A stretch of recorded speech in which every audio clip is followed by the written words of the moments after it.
1526 में बाबर ने इब्राहिम लोदी को हराकर दिल्ली के तख्त पर कब्जा कर लिया था।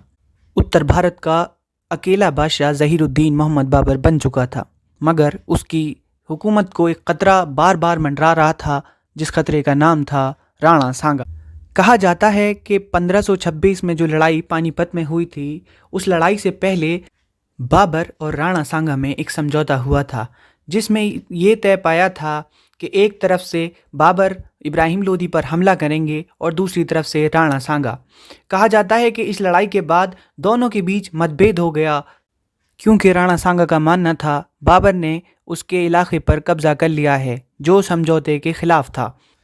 बाबर भी राणा सांगा नाम के खतरे को हमेशा के लिए मिटा देना चाहता था।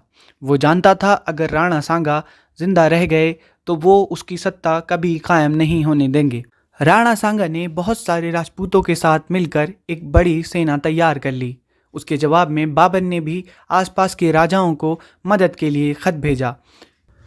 एक मुसलमान राजपूत हसन खां मेवाती के लिए भी गया, जिस खत में उन्होंने हसन खां मेवाती को लिखा था कि हम भी कलमा गो हैं और तुम भी कलमा गो, इसलिए तुम्हें मुसलमान होने के नाते मेरी मदद करनी होगी। इस खत के जवाब में हसन खां मेवाती ने लिखा, बेशक मैं भी कलमा गो हूँ और तुम भी कलमा गो, यानी हम दोनों मुसलमान हैं, लेकिन मैं तुम्हारी मदद नहीं कर सकता, क्योंकि ये बात हमें शोभा नहीं देती कि हम अपने राजपूत भाई का साथ छोड़ दें और एक बाहर से आने वाले हमलावर के साथ दे दें।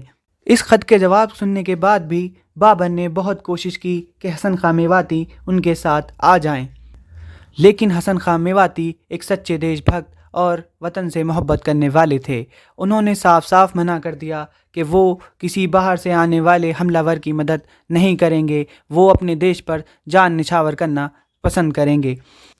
कहा जाता है कि बाबर ने एक प्रस्ताव और रखा था। एक हसन खान का बेटा नहर खान बाबर के कब्ज़े में था। बाबर ने कहा था, अगर तुम मेरा साथ दोगे तो मैं तुम्हारे बेटे को आज़ाद कर दूंगा, पर इस शर्त के बावजूद भी हसन खां मेवाती बाबर की मदद करने को राज़ी ना हुए।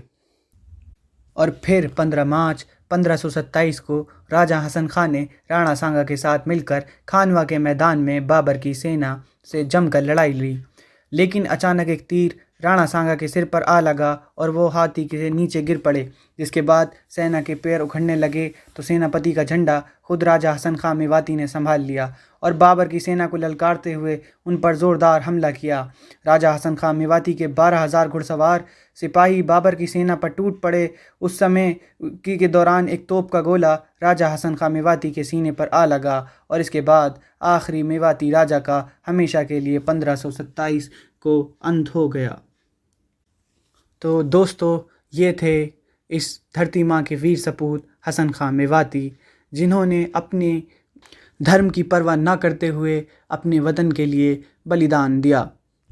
हमें ऐसे शहीदों पर नमन है जो मज़हब से ऊपर अपने देश को रखते हैं, और राजपूत हमेशा से इस देश की शान बढ़ाते आए हैं।